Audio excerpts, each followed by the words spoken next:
and welcome to the channel. I'm Marisella and this is AJ's first appearance. Say hi, baby.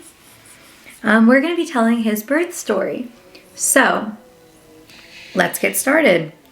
So, it all started on March 25th at midnight. I got woken up by really sharp contractions and it was all down my back into my hips. And I'm like, oh, okay, I know how this feels because the same thing with David. So I woke up and instantly I was like, okay, these are happening. Like they work nonstop. And I was like, okay, this is the real thing. I don't even need to count these. So I wake Alex up. And waking Alex up is a hard thing to do, okay? He does not wake up easily. And when he wakes up, he's not aware of what's going on. It takes a bit. So I had woken him up and, oh, bless you. Bless you. So I'd woken him up and he was just unaware of what was going on. So let's backtrack to my pregnancy with David. So with David, there's one time I tried waking Alex up to help me go to the bathroom, like to help me out of bed because I was so like sunk into the bed I couldn't get myself up. And he wakes up, gets out of bed, and I think he's gonna come around and help me up. No, he decides he's gonna walk to the bathroom, go to the bathroom himself, and then come back and go to sleep. And I was like, dude, what just happened? So when Alex like gets woken up, he doesn't even know what's going on. He just like does his thing and then like forgets.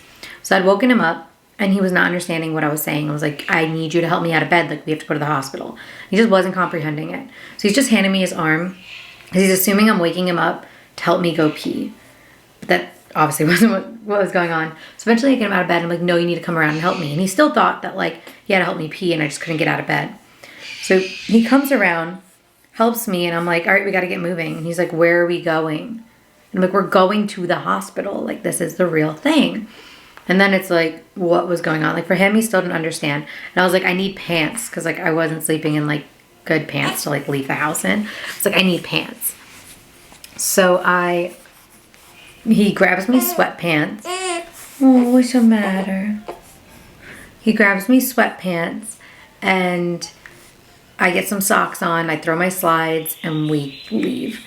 We get to the hospital at like 1 a.m. Right away, like I had to go through the ER because like the main lobby wasn't open because, you know, after hours at 1 a.m.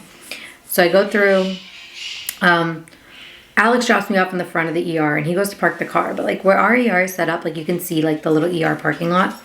Oh, hi, Slinky Dog. Slinky Dog came to join us. So you could see the little like ER parking lot. And from the parking lot, he looks at me. Kiwi, that's our bird. He looks at me and goes, do I need to bring the hospital bag in? And I scream like, yeah. Slinky Dog, what's the matter? The dog's in here. And like, he didn't, I was like, dude, you know this is a real thing. Like, yes, bring the hospital bag. So then we get to the ER. They ask for our name and everything. Like, what are you doing here? I'm like, I don't need to be in the ER. Like, I have to go to labor delivery. So I go through to labor delivery, they give me the sticker, I go through. I get to like the door for labor delivery. You know how like most hospitals for like baby units are like extra security, like you gotta like buzz in or whatever. So like I buzz in, they come through, like they put the little camera on me and they come through and they're like, all right, like what do you need? And I'm like, well, we're in labor. So they open the doors and like they automatically open. And I have such a bad contraction that I don't make it. So the doors close again and I had to go through the whole screening again to get through. So we get through, we sit down, and they move me to triage. They check me and they're like, you're at 6 centimeters. You're going to have this baby real soon. And I was like, okay, I want the epidural. And they just kept repeating it. So luckily my nurse, she was amazing. She moves us over to the labor delivery room. And usually you have to like take a shower. Like with David, I had to take a shower with this like antibacterial soap that could like, if I had to go into an emergency C-section, like I'm already disinfected basically. But she was like, we don't have to do the shower. We can just take your blood and like you can get this epidural sooner. And I was like, yes, no shower. Like I'm good. So they pricked me on my left hand and burst a vein. They couldn't do it. So then they went over to my right hand, got the blood. A little after 2, they come in with the epidural. I didn't feel it at all. And I guess he's an anesthesiologist, the guy who does the epidural. He was great. His name was Steve.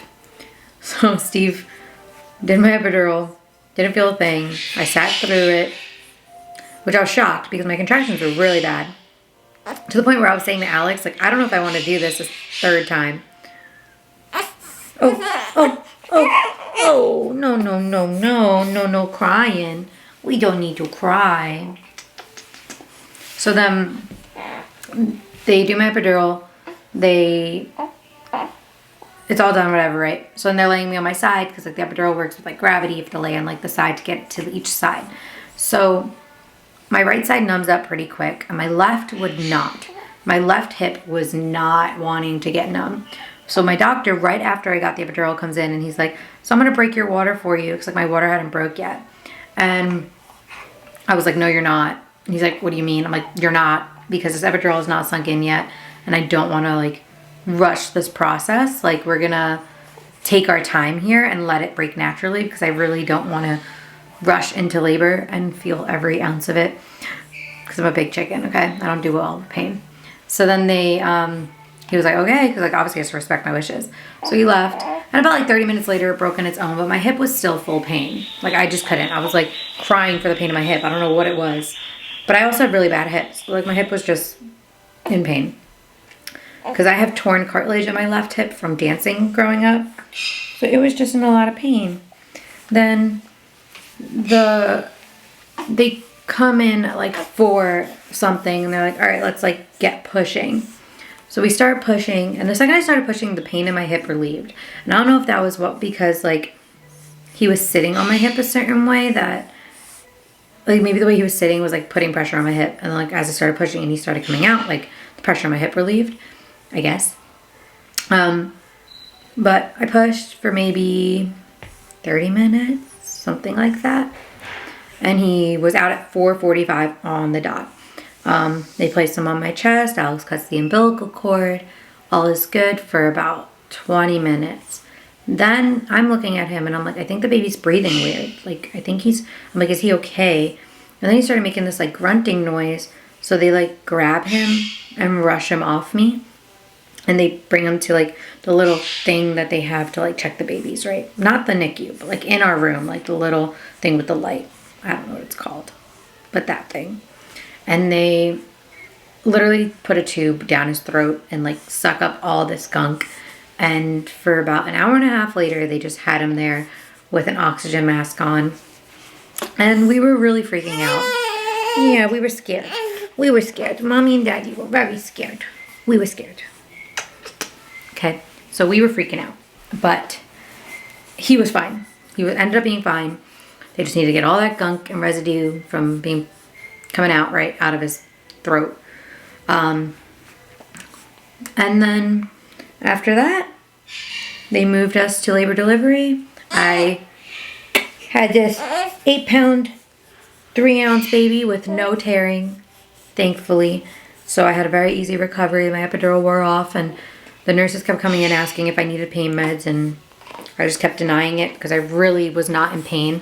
And they kept going like, are you sure? Like, what's your pain level? And I was like, honestly, the only pain I'm feeling right now is where my epidural was, like the injection, like my shot spot, I guess, wherever they injected me, that was sore. Like right where they injected the epidural was sore. But that was the only pain I was feeling, was right in my back from the epidural. Baby boy, what's the matter? What's the matter, my lovey? So yeah, that was it. That was really it. That was the only pain. And we were in the hospital. That was the 25th. We came home the 26th. They let us leave at like noon.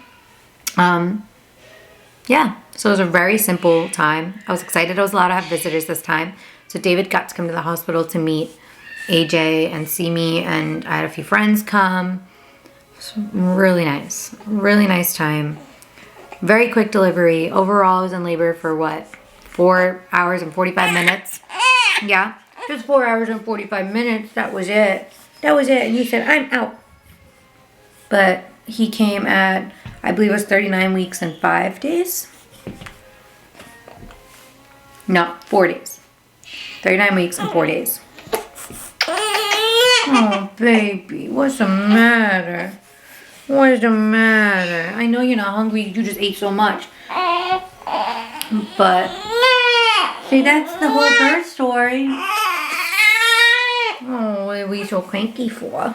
Say hi. Say hello. Say hello. that's all. That's the whole story. So it wasn't much to it. That's why I was like, I did not get to vlog because it went really fast.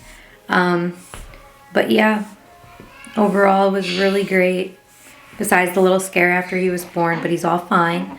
And that's all. But thanks for watching. Make sure to like, subscribe, turn on that bell notification, and say, and peace out. We love you. Mwah. Mwah. These are love cries. These are love cries. These are love cries. Okay, okay, okay. Okay, you're fine. Say bye-bye. We love you.